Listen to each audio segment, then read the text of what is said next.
All right, good morning, everyone. Let me call to order the Lubbock Metropolitan Planning Organization. This is the Transportation Policy Committee meeting. It is Tuesday, August 19th in the year of our Lord 2025. It is 8:30 and a quorum is present. Item 3 on our agenda is safety procedures. As always, if Jared Atkinson's runs, we run. That's it. Item 4 is our public comment period. Ms. Walker, do we have anybody sign up for public comments? No, sir. All right, we'll close public comments and acknowledge the guests. We've got several folks here that are very interested in our proceedings today. We want to thank you all for being here today. Item 5 is the approval of the May 20th, 2025 meeting minutes of the Transportation Policy Committee. Entertain a motion. I'll move. I have a motion by Councilmember Martinez-Garcia. I got a second by Commissioner Dalby to approve the minutes as circulated. Any changes to be made? Hearing none, call for the question. All in favor? Aye. Are there any opposed? Motion carries. Item 6 is to discuss and take the appropriate action regarding Resolution 2025-10, approving the fiscal year 23 and fiscal year 24 annual listing of obligated projects, or the ALOP, and advancing both to the Texas Department of Transportation, TxDOT, for action. Good morning, Mr. Jones. Good morning, Your Honor, and Policy Committee members. Suffice it to say that the federal transportation law stipulates that all MPOs will prepare and submit an annual listing of federally obligated multimodal transportation projects. The TAC at their last meeting reviewed this submittal. It was a 23 and a 24, and we'll get into some discussion in a minute about why they are so late. But they reviewed the reports at their April 3rd meeting and found some glitches, and we prepared a submittal to send back to TxDOT to fix all that. And they've reviewed it and have fixed it. And so now we're back again. TAC reviewed it at their last meeting and approved it and sent it up to you. The reason that we're so late with the submittals is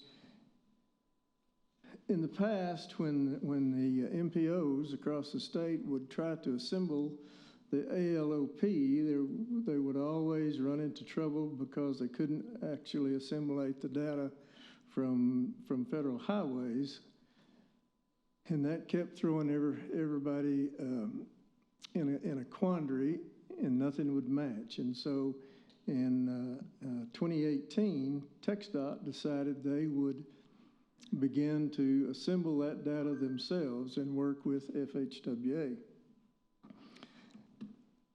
The first effort was for the 2023 report. They hired a consulting firm. Consulting firm worked about 16, 18 months, thought they had it fixed. We went through the 23 again and found a couple of more glitches. They fixed those, then 24 rolled around, and lo and behold, some more glitches showed up. So they sent everything back, and we think we have it fixed now, or TxDOT thinks they have it fixed now. But at our last review with the TAC found some discrepancies, some more discrepancies, and remember here now, this is not MPO data. This is data that TxDOT assembles from their database, a database that we are not allowed to get into, and they send it to us. And so in our last review, we found the TAC found a couple of glitches, and so we sent all that information back to TP&P, TxDOT. Our field rep went through our submittals, 23 and 24, project by project by project. And in your agenda email, as a separate attachment, The spreadsheets that TP&P created where they went through and looked at every single project are attached if you want to go through all that. So it's all been scrubbed. It's all been verified now. Between FHWA and TxDOT, we think we have a good product. We went through it again at the TAC meeting, like I said, and they approved it. And so that's what you're looking at this morning, the 23 and the 24 annual listing of obligated projects.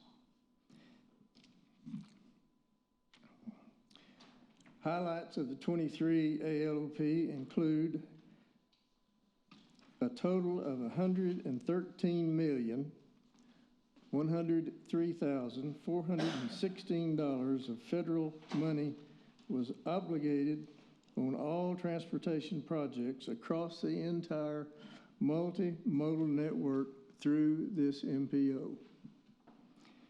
$50,625,982 was for grouped highway projects. And that the grouped signals that all the projects were in one way or another similar by virtue of the type of work contained in the project. And this is part of the reason why there was such a large discrepancy over the years of being able to aggregate the data. There are CSJs in these grouped projects that are 150 miles away from Lubbock. But the controlling CSJ was originally created that included grouped projects because of the type of work. And so all those projects are associated with the Lubbock district. Mr. Jones, what's an example of that? You said that it's 150 miles away that's grouped. Well, in the 23, there are seal coat projects, things like that in Farwell, Dumas. What are some other places, Steve?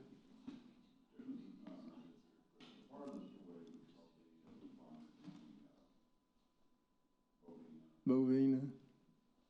And so when we reviewed it, we would raise the flag and say, well, that's not in our metropolitan planning area boundary. Well, it isn't, but it is because it's tied to a controlling CSJ that TxDOT has created by virtue of the type of work. And so they think they've got that under control now. And anyway, going on, there's like I say, $1,241,168 of regular highway work, not grouped work. And then there's 61 million, we're still talking about 23, there's $61,236,266 that was obligated for all transit programs. And there's an additional breakdown of the transit numbers on page 20 in your agenda.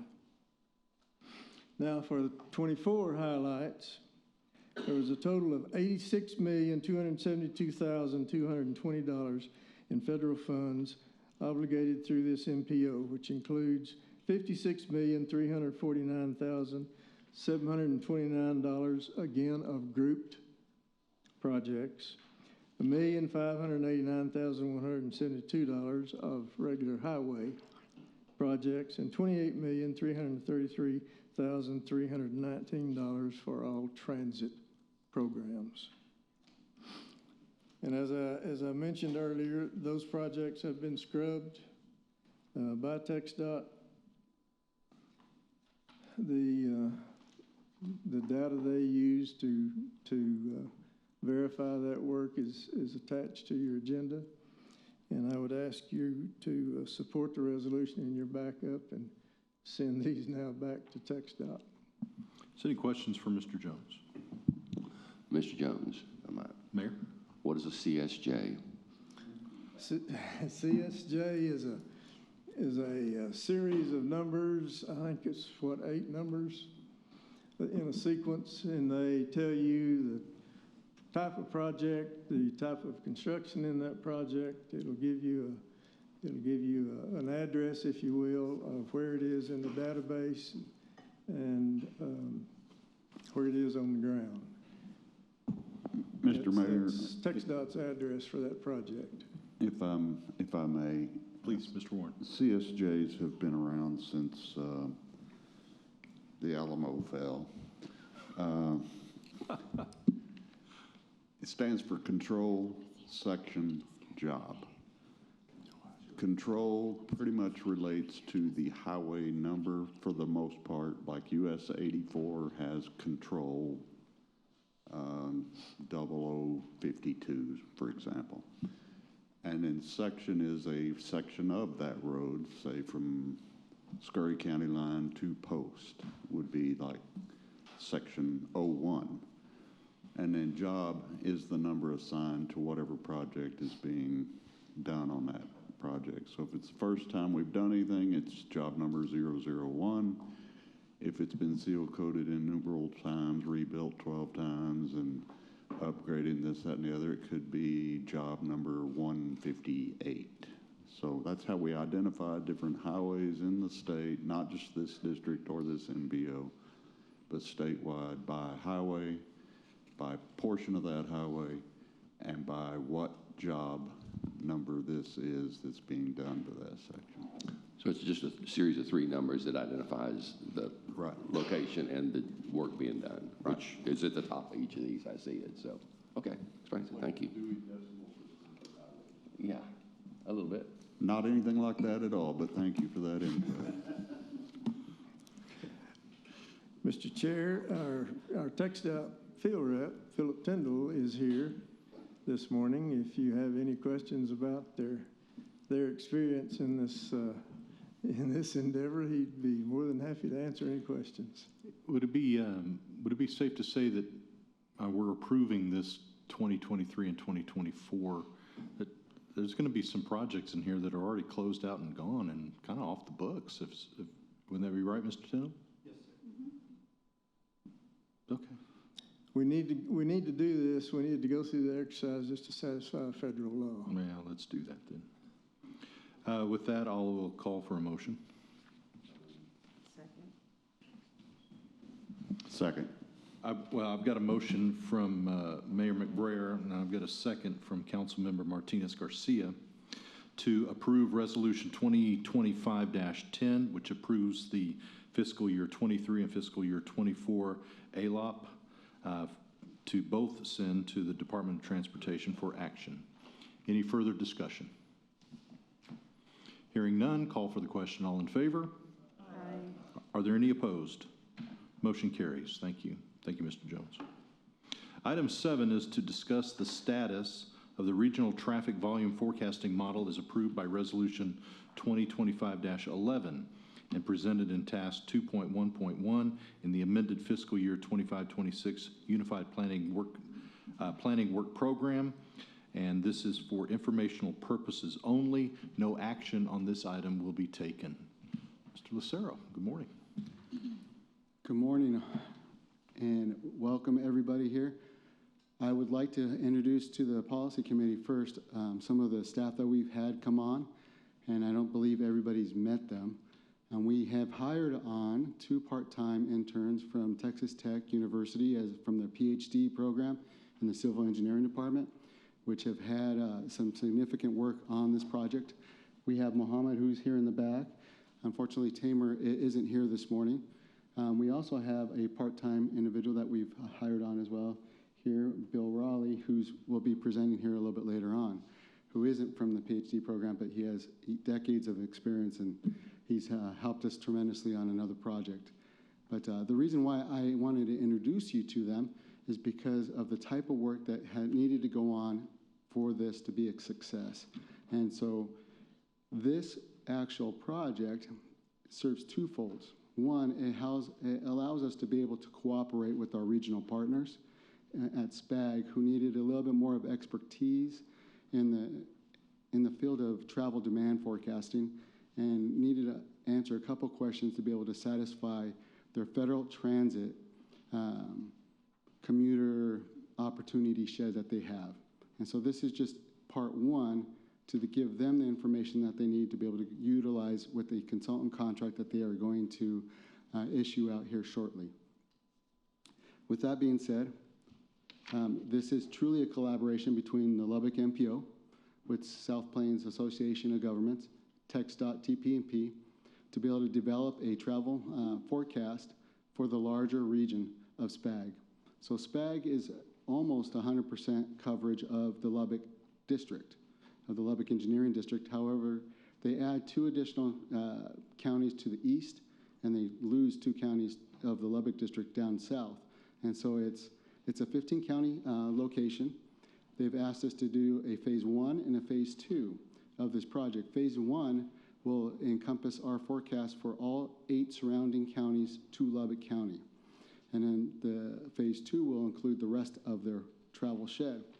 And this will also go into the potential of our update for the travel demand model, which is actually coming up, starting off with the kickoff early next year.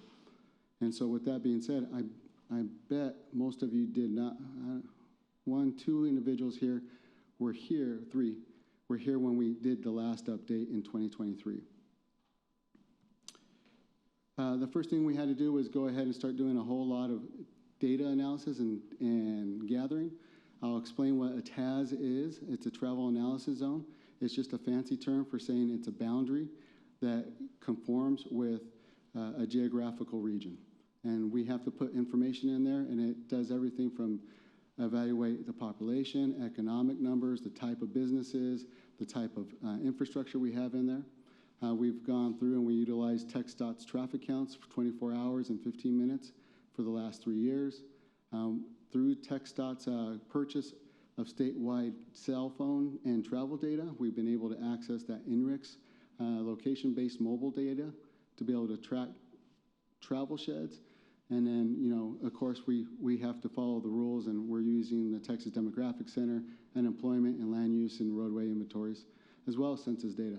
The only reason I read all that out wasn't because I don't think you could have read it out, but I just need to inform you of the amount of data that was needed to be able to start doing this. And when I say amount of data, we're talking 10s, 20, 30 gigabytes at a time of downloading information and trying to process that information, which is a very difficult task if you don't have the background for it. Hence, us going out and finding individuals who do have that background. And so by picking up these students from TTU who have the PhD program, they are equipped to handle large data sets, and they understand how to process that data set very efficiently and properly. So this here is what TAZs look like. The darker the pink, it's because they've all kind of just jumbled in together. They're so small, almost looks like a big pink blob. You see the dark outline with the pink circles. That is the region we decided to pull data from. The 2 extra districts to the east are the SPAG regions. The 2 districts on the very bottom, or the 2 counties at the very bottom, complete the district for Lubbock District. We wanted to make sure we had all the information that we would need in the future when we try to do our travel demand model update, as well as provide the information for SPAG. But what they did was they evaluated every single TAZ within that boundary, and they readjusted those boundaries to fit the new census boundaries, so that way the data would flow correctly. When we pulled the information, we wanted to answer one main question. How far are people coming into Lubbock? That was the question from SPAG, because they want to know if we provide a travel shed commuter pattern into Lubbock County, how many people would ride that commuter, right? And so the question is, every day, how far are they coming from where and into Lubbock County? And so when we pulled the data, you can kind of see that pink outline. That's the study area. And individuals were going into Lubbock County. We were just thinking it would be somewhat closer, but it wasn't. People are coming in on a daily basis all the way as far as Colorado, Arizona, Nebraska. And so that was really interesting, where they're coming all the way down from Clovis, Corpus Christi, and that information started becoming a little bit overwhelming. So what we wanted to do was try to break it down. We limited the information to Texas only, and those were the main trips for Texas only when you take a look at it. Each one of those lines are aggregated to 100 trips. So one line equals 100 trips into Lubbock, and that's for 1 month. And when you try to understand that, it starts becoming a more of a, wow, what does this really mean, right? How does this work? And so we went ahead and we decided, well, let's go ahead and take it one further. Let's just take the top 30 locations that come in every month into Lubbock itself. And when you take a look at it, you see La Mesa's on there, Post, Seminole, Plainview, Muleshoe. And remember, this is just Texas trips. If we were to have made it a little bit bigger, it would be a bigger shed. But with that being said, when you take a look at it, you truly understand some of our main highway corridors are truly important, and they impact us on a daily basis. And we decided then to answer one extra question that would feed our model in the future was, can we separate out these trips based off of commuter patterns, based off of mid-size freight, and long-haul freight? And so with that information, the INRIX data is broken out that way. And so we were able to start answering some very interesting questions. When we took a look at it, we wanted to stop doing the double count. So like a lot of individuals that were coming from very far away would have to stop for gas, stop for a break, maybe stretch their legs, eat a meal. And so what we ended up doing was we took a look at the cell phone data, and we ended up reattaching trips back to themselves through an algorithm that was built by our part-timers. And so if they stopped for less than 15 minutes, those trips were aggregated back into themselves, and it created one long chain. So it didn't look like we had extra trips coming from a nearby county when really they were coming from 2 counties away or 3 or 4. We wanted to really see how that pattern was coming. We took away all the trips going out of Lubbock for our initial pass. And so then that way we took, on a monthly basis, over 4.5 million trips, and we brought it down to 1,040,000 trips that were going in to Lubbock County. Here's a table of the top locations, the top states coming out. I know it's a little hard to read, but we have enough information based off the 3-year poll that we were able to kind of understand seasonal patterns as well as where they're coming from. We have a graphic that will help you understand this a little bit better. When you take a look at this, the arrow on this one, it shows trips in and out because we needed to make sure they were balanced, but the arrow, how thick that arrow is and the direction it's pointing, it's telling you which direction it's going. So there's no real big surprise. New Mexico, our closest state to Lubbock County, is pulling the largest amount of trips on a monthly, weekly, and daily basis into Lubbock. But some of the other top states would be Oklahoma, Kansas, Colorado, Arizona, Arkansas, Missouri. That would be a big surprise. I don't think any of us really thought that the amount of travel shed coming into this area was that large. Now, a lot of that could be, some of it is freight, some of the longer hauls are freight, but a lot of the shorter ones are commuter patterns. This here shows us how they're coming in and how they're going back out, because sometimes they might come in through multiple states, and they might be doing something like dropping off a load for freight and then picking it up and then dropping it off here in Lubbock and then going down to pick up another freight item in Dallas and then traveling through a different state before getting back to their home state. So the wider the band again, the more travel trips are going in there. The red is leaving Lubbock County, the green is coming into Lubbock County. Now everybody wants to know, well, which counties affect Lubbock County more? And these are the top 15 counties that come into Lubbock on a monthly basis. Again, there's a lot of trips there. It's a little bit harder to understand, but this next graph will help you out a little bit more. Hockley County comes to the top, followed by Lynn, Hale. That's not really a surprise, but we have daily trips, weekly trips from Midland, Potter, Crosby, Garza. And so you start seeing that our travel shed pattern is really just, it's a lot bigger than I think any of us really understood. Here's the flow. As you can kind of see, this one is really more interesting than the state one, because as they're coming in from Lubbock, they're coming in a little bit cleaner from other counties, but as they leave, they're going to other counties. a lot of times. And so what's happening is they might be just coming up here for a medical visit, and then they're going home, or they're going to someplace else for additional care, or they're going someplace else for shopping. Maybe they're coming here for shopping, and then they're going to go visit somebody else in a different county. And that's kind of the interpretation that we're able to get from that. So major contributors to our traffic here in the region and to be able to help in this step one of this analysis is Hockley, Hale, Lynn, Terry, and Garza. The steady growth is in external trips to Lubbock. We said there's about 500 trips coming into Lubbock on a weekly basis from Oklahoma and New Mexico. However, New Mexico significantly dwarfs the Oklahoma trips. We just set the 500 so we can get 2 states, otherwise it would just be New Mexico standing by itself. The critical commuter pattern freight and service modeling is now set to move forward on the next step. One of the interesting things that we really wanted to show here was this one. This graph here is showing you the growth over the 3 years of in and out patterns into Lubbock. As you can kind of see, Hockley is moving up really fast, and one of the things that we noticed there is that's due to population growth. Hockley County doesn't have very huge urban areas, but the urban areas that they do have are starting to pick up some pace on their growth. The same thing for Hale and Lynn. That's not saying that they aren't rural. They truly do have large rural areas, but their urban cores are starting to really pick up pace and starting to grow.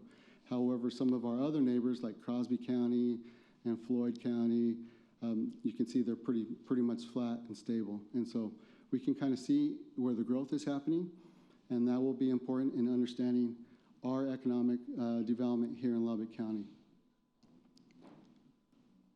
So why is this important? Is because the next step that we're going to be taking is we're going to be sending out a travel survey to our neighboring counties, to our neighboring economic development agencies through SPAG, and they're going to be sending out this survey so we can ask them, if you travel to Lubbock County, how often do you travel? How long do you stay? Why are you traveling? So we can get a better understanding on how many of these are work trips, how many of these are medical trips. And the kicker here is we have to ask the question, if there was a commuter available for a long distance, when would you be apt for taking it? You know, is it AM, is it PM, is it all day? How many times would you take it during the week? The reason why we're trying to also do this is because when we pulled this data, we know the time of day they were coming in. So we now know AM peaks, PM peaks, and total trips for the day. The SPAG region is also supporting us through quality control. They are reviewing this information since they are the persons or the agency that have asked us to do this, and so they are managing this project. The LMPO is going to present our formal presentation to their equivalent to their policy board, to regional council. We've also done it to their technical advisory committee, and then we'll have ongoing coordination not only with SPAG but with TPMP in the future. TPMP is our planning agency down in Austin that helps ensure that we are following all the regs, federal regulations and state regulations, and are keeping to the tightest standards. So at this time, I would love to answer any questions you may have. Mr. Lucero, when do you plan to release that to the SPAG counties for their input? When do you plan to present that to them? So they've asked us to present that this Friday, and so we will. This Friday. I was hoping for September because it would give us an opportunity to also give them a growth projection on their population by TAS. So the reason why we did it by TAS is it really highlights where the population is growing, where the trips are coming from. But we will have to give that presentation either at the end of September or October when we have those projections out to 2050 for them. But we will be presenting this package to them on Friday. Mr. Atkinson. Thank you, Mr. Chair. Martin, just total curiosity. It's great information. I like the graphics. Midland County shows up pretty prominently. Yes, sir. Ector County right next door is nowhere on the list. What do you think about that? It's because we limited it to like the 15 top counties. If we were to expand it out to, like the top 20, they probably would pop up. They do have, though, a pool. There is a pool out towards Seminole. So we do get some trips out from Seminole and Andrews and things like that coming towards us. But because of the oil field traffic, there's a lot of individuals going from Hector, Odessa, Martin, going towards Seminole, stopping, and then going into New Mexico from there. But it's also really interesting, though. We get a lot of mid-size freight, which is oil field trucks, oil field traffic that are coming up here for, my guess is service. Those trips are coming at an off-balance rate. So like you get a lot of trips from Denver City, but there's not as many trips going back into Denver City. So that's telling me they're coming up here, they're probably taking 2 cars, dropping one off, and then traveling back home someplace. And so I think that's part of it as well. Thank you. Ms. Martinez-Garcia. Thank you, Martin. That is very good information. I think what it allows us also to be able to forecast potential opportunities and get ahead of the game and be proactive with any situations related to MPO or whatnot. But I think what's interesting for me is seeing the growth patterns, the population patterns from this type of data. So thank you for doing it, and thank to your folks, because I know it made it easy to read. Mm-hmm. I deal with a lot of charts and stuff, and sometimes this was a very easy to read information and data, so thank you for that. You're welcome. We're excited. And to kind of caveat on there, one of the things we've been doing is sneaking peeks underneath the hood. Our population growth isn't keeping up with our economic growth here.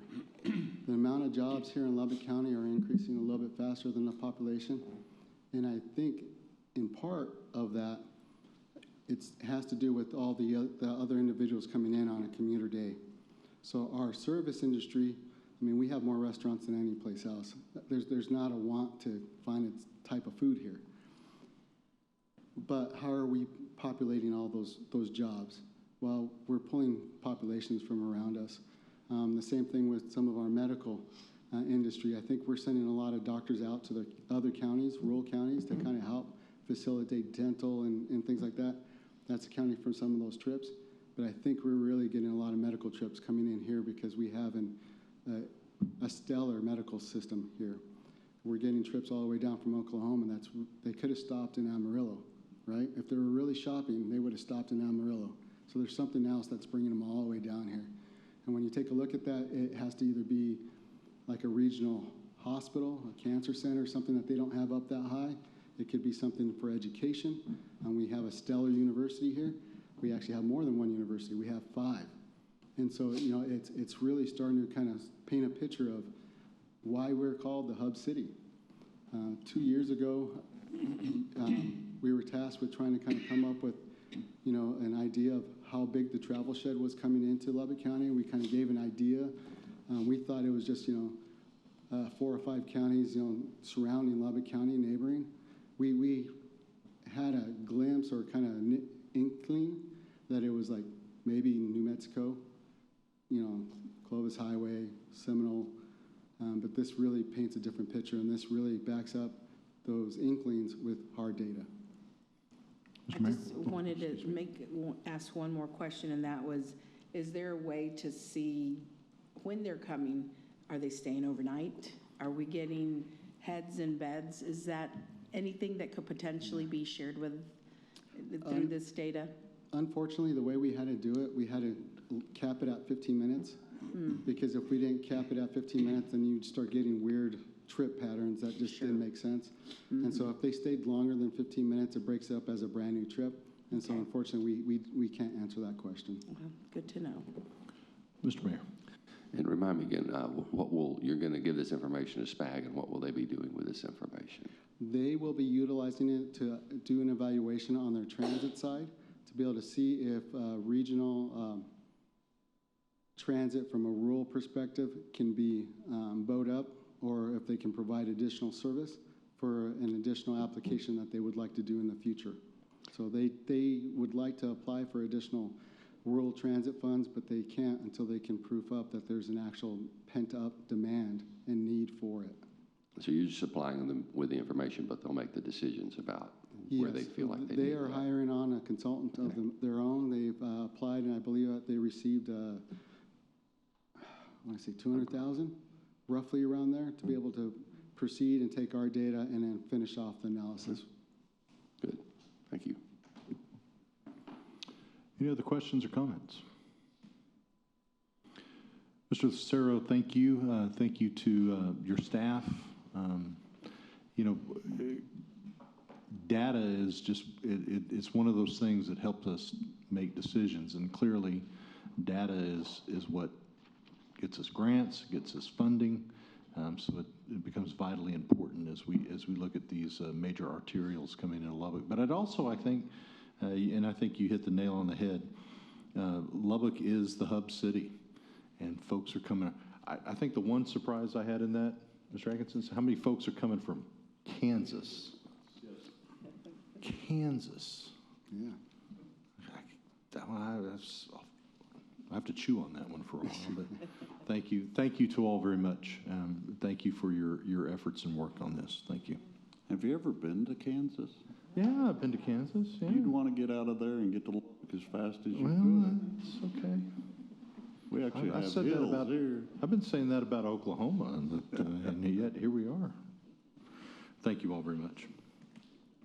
Item 8 is our series of reports. Mr. Jones. Mr. Warren's favorite part of the agenda. By the way, to add as a final note to Martine's presentation, we couldn't even begin to do this without TxDOT's help. They bought the NRIX data for themselves, but then they also made it available to all the MPOs in the state to use for exactly what we're using it with. And so we owe them a lot, and they are continuing to buy that data too, so that it just doesn't stop and we can't do this anymore. But anyway, we appreciate TxDOT's acquisition of that data. For our reports, I'm going to start with the Lisa Torrey Smith Act, which is on page 63 in your agenda backup. I'm sure there's probably a good chance this morning that there are some folks in attendance that don't know that we have what we call a new crosswalk law in Texas. The Lisa Torrey Smith Act resulted from a crash that killed a mother who was walking her child to school in a crosswalk in Fort Bend County, Texas in 2017. The law now, or the law today, makes killing or injuring a pedestrian or other vulnerable road user in a crosswalk a crime in Texas, punishable by charging either a misdemeanor or a felony. The law requires drivers to stop and yield to the pedestrian lawfully in that crosswalk. The law also says that pedestrian can be a person on foot, a person on a bike, a person on a scooter, on a skateboard, on a golf cart, on roller skates, whatever. As long as they're in that territory where the crosswalk is, they are lawfully a pedestrian. Previously, the law said you only had to yield, and so people would zoom around the pedestrian. And I still see it today as I look out my window down Main Street, especially around the old original jail. There's four crosswalks there, and you can sit there and watch it every day, all day long. Someone will step off the curb into the crosswalk, and a driver will zoom around the front of them to beat them to the middle. Or they'll be in the middle, and they'll zoom around the back of them to get on their way. Just be mindful that if there's law enforcement around and they see that, you can get a ticket for that. You must stop, let that pedestrian go through that crosswalk and exit before you move on. Regardless of whether the crosswalk is painted on the street or not, regardless of whether there is a signal at the intersection, and regardless of whether or not that signal is working, if that pedestrian is in that crosswalk, the law says you stop and yield to that pedestrian.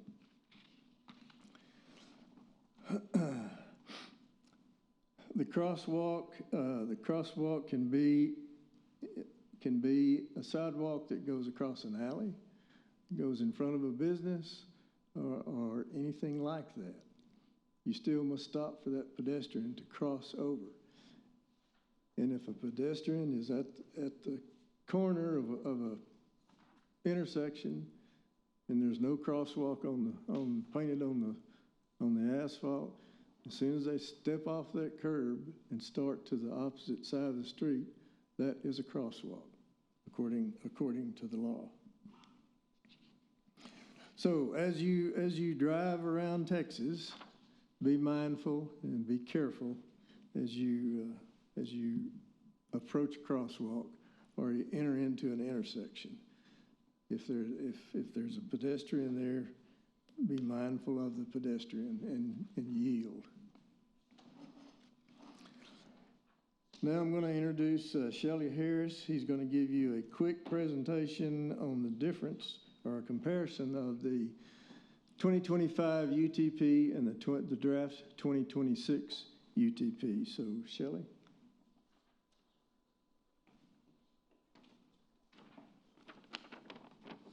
Hello, good morning. Thank you for having me. On page 67 in your handout is a spreadsheet that I created that compares the 2025 UTP funding allocations to the new 2026 draft UTP that's coming out, that's going to be approved. And so what I did was grabbed all the funding categories, including the not only the ones that MPO is in charge of, but the ones that TxDOT is in charge of too, just to see what it did. And at the very lower right-hand corner is a number that's $25.4 million negative. So that's the difference. That's the amount of money that we lost, basically, in the 2026 UTP. So that's $2.5 million spread over 10 years. It doesn't sound like a lot, but it is a little bit of money. So what I find interesting is you have to shift it because 2025 has 25 through 2034. So I shift it to compare to apples. 2026 looks like the difference at the very bottom is $29 million. I'm still learning about all this stuff, but I think some of that is variances and things from the previous years to subtract out change orders and things like that. And then another thing of interest is the 10 CR funding. In 2028 is the last year that they've obligated that. So after that, we lose $1 million per year. So I don't know if Congress will reauthorize that or not. I don't know. But it stops in 2028. This is pretty short, but do y'all have any questions on this? Any questions? Thank you very much. Thank you. Thank you.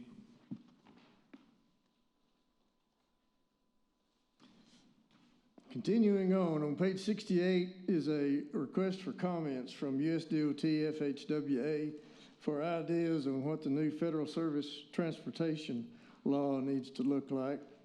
There's a link in there in your backup if you want to give comments to FHWA on the new transportation or on a new transportation law. You're welcome to do that. On page 70 is a report from the Secretary of Transportation. They're announcing the revised guidance regarding the National Electric Vehicle Infrastructure, or NEVI, formula program. The new guidance authorizes state DOTs to move forward and to spend previously allocated federal funds for the purpose of building the charging stations that made such a to-do a couple of years back. Prior to this new guidance, 84% of the previously allocated federal funding remained unspent. So now states have 30 days to submit a revised EV deployment plan and proceed to spend the state allocation. No new obligations will be permitted or allocated. This new guidance minimizes the content of the state plans to statutory and regulatory requirements only, and aligns community engagement with regulatory requirements and reduces consultation requirements to advance projects. It allows states to determine their own appropriate distance between stations, charging stations, and let states determine when their system is built out. For the next item, there is no backup. It's just me telling you that the TxDOT Transportation Planning Agreement, I know Mr. Atkinson and the city attorney had copies of that to make comments on. TxDOT has extended that agreement on its own merits for the last time, so it's a year extension, and we'll take that up again soon. They found that it wasn't quite as easy as they thought it might be to get 24 MPOs to agree on extending that agreement. So that's on the back burner for the current time. Now I'm going to ask Mr. Frawley to give you a real quick update on the progress he's made on the TRIP report since the last time he presented to you. So, Bill?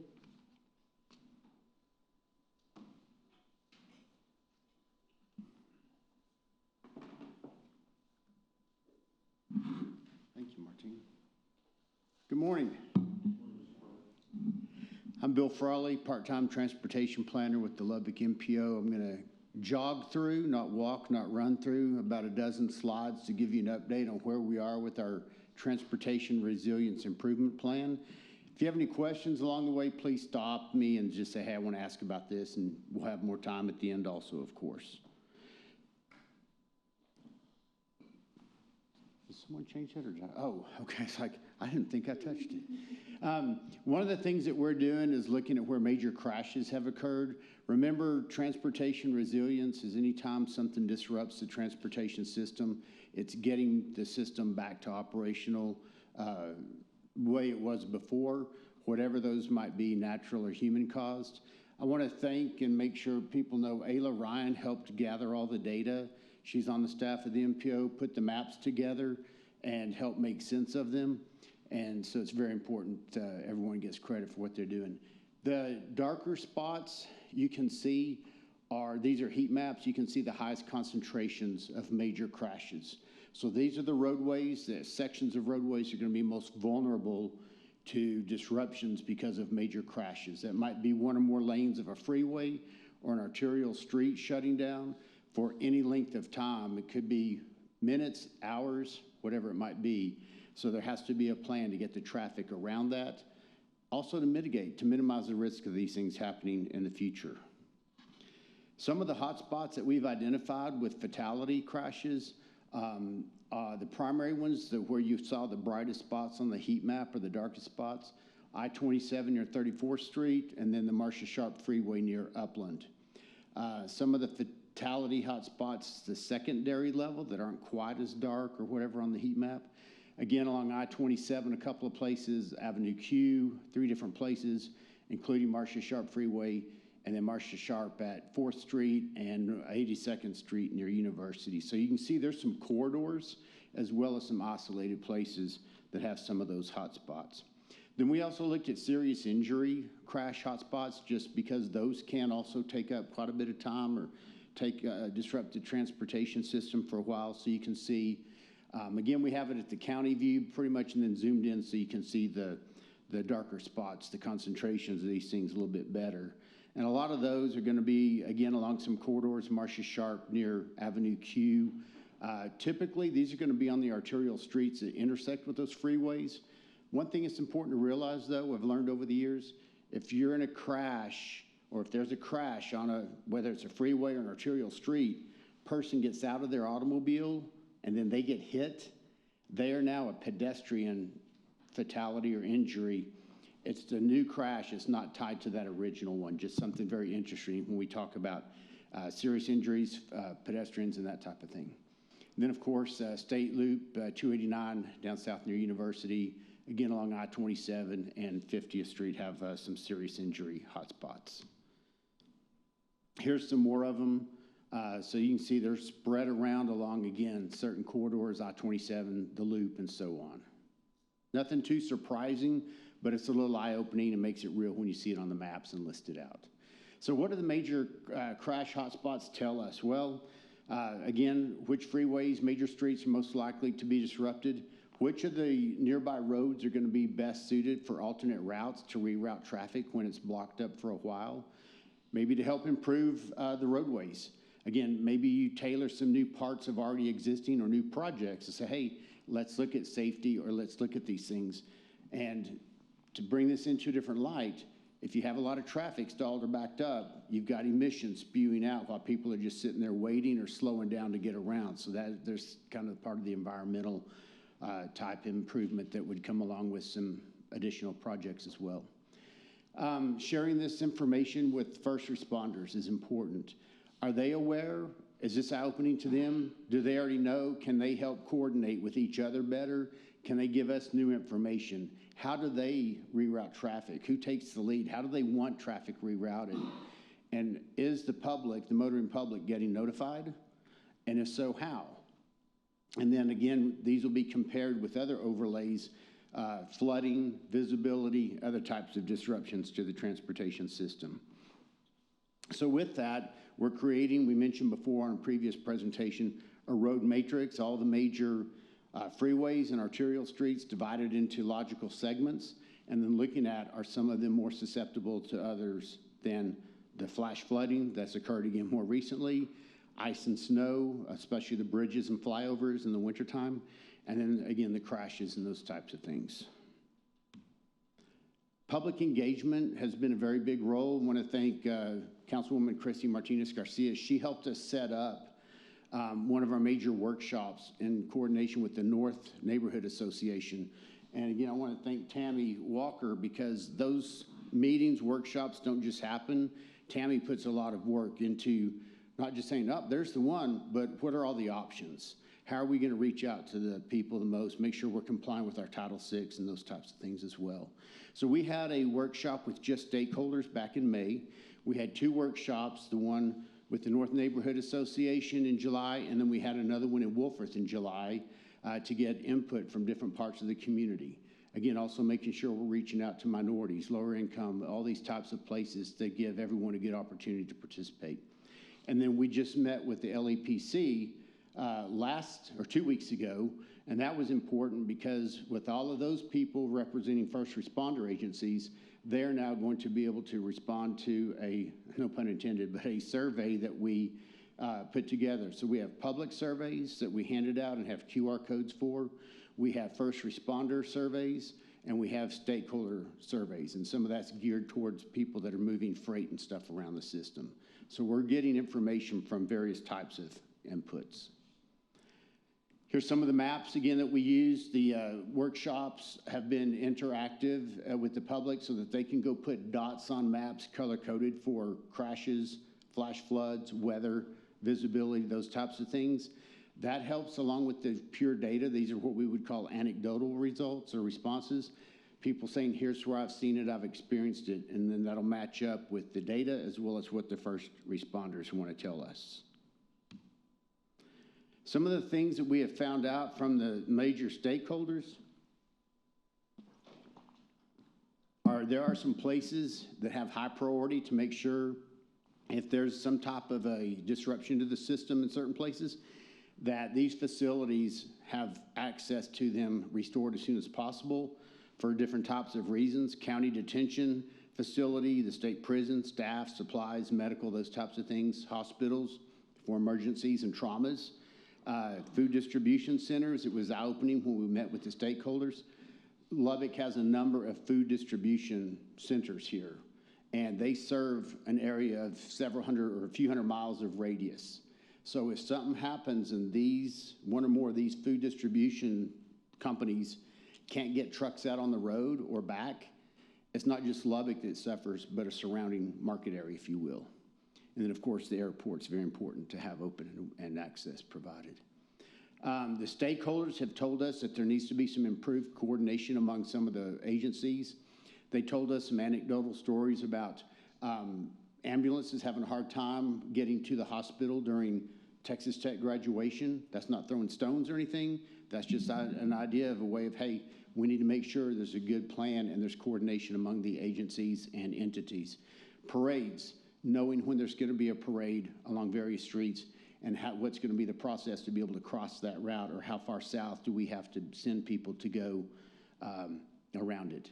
Communications, the idea came up, maybe there's an idea for a common radio frequency at one end or the other of the spectrum. So as a default, you have multiple agencies responding to something, assisting each other.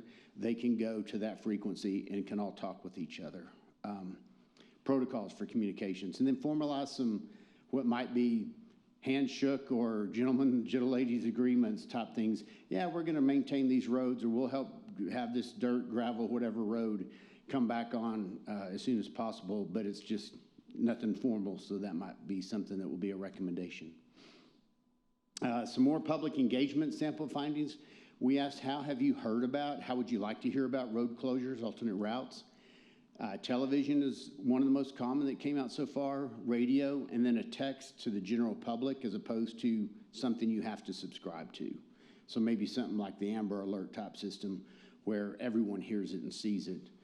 Again, you have to put in what's logistically viable with those types of things.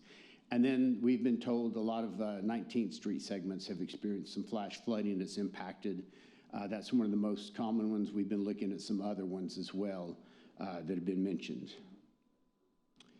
Some of our next steps, getting the first responders' input with the surveys, follow up from our LEPC presentation we had a couple of weeks ago, doing some interviews beyond just the surveys with some of the leaders of those agencies, important people that know quite a bit about it, comparing with the public input, and this will provide some supplemental data.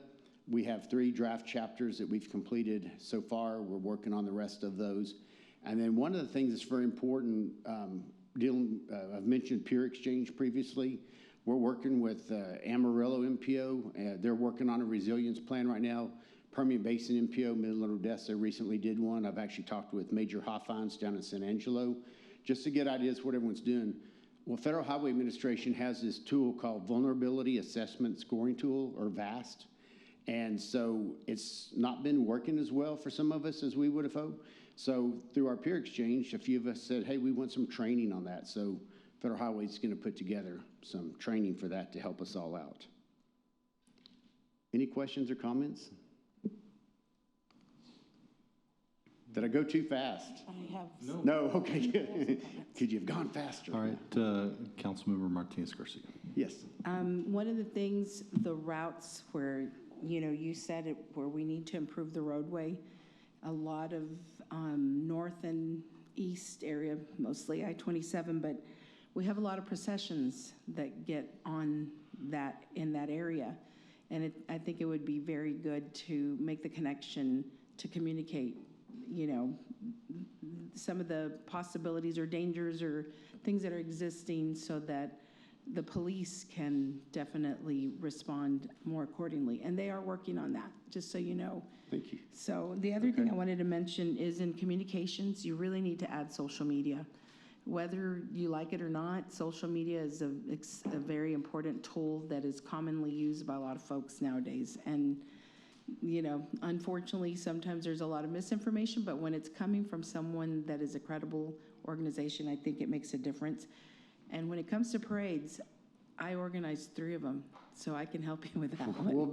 We will be in touch on that for sure. The other thing is that with the radios, the West Texas Pathfinders, I'm not sure if you're familiar with that group. Just a little bit. We found out some at the LEPC meeting. They're working, they're training the public, they're trying to do a lot of civic and public engagement. So it might be an opportunity for us to piggyback with their efforts, because they are hungry to share this information with the community. So great. Thank you. Thank you. Oh, and just to tap on to what you said about the social media, didn't make the slide at that point. The point is very well taken. In fact, a lot of the pictures and some of the very instant things that I've seen have been either from one of the local TV stations put out on Facebook, or people just shooting video of their own and it comes out on reels, they call them now, I guess, or just post about, wow, check out the flooding here, or check out the smoke from a fire. So yes, very important. Thank you. Any other questions or comments? Thank you for your time. Thank you, sir. Thank you very much. Mr. Jones, I think to wrap it up with financials. Last report on page 73 in your backup. Our financial report is through June, which is the 75th percentile. We're showing 73% collected on our revenue, and our expenses are at 53%. So we're doing good on our budget. And unless you have any questions, that's our report, Mr. Chair. All right. Anything of Mr. Jones or of the staff, Mr. Atkinson? Thank you. David, at the May meeting, we asked to have that carryover amount for the reports, and I see it's not here. Yes, you did, and no, we didn't. We don't know what it is yet. We're still waiting for our next batch of money. The next batch of new money to tell us what the carryover was from the prior money?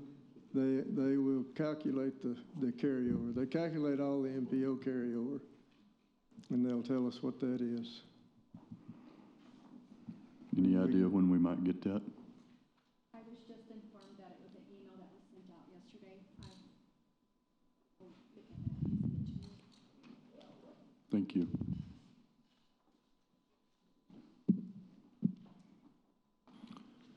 All right, Mr. Jones, thank you. Thank you very much. Thank you. We appreciate your attendance. All right, members, just as a note, it's 9:30. We will recess our meeting, and we will reconvene in executive session at 11:30. This will be on the 11th floor at the City Council Conference Room here in Citizens Tower. And then also an executive session will go immediately at 1 o'clock on the second floor of the second floor conference room here at Citizens Tower as well. So 11 o'clock executive session, or pardon me, 11:30 executive session on the 11th floor, 1 o'clock executive session on the second floor. As a note that these executive sessions are in accordance with Texas Government Code 551.074 to discuss the appointment, employment, evaluation, reassignment, duties, discipline, and dismissal of a public officer or employee, in this case, our Director of Transportation. Is there any other business of the Metropolitan Planning Organization? If not, it is 9:35, and we are in recess till 11:30.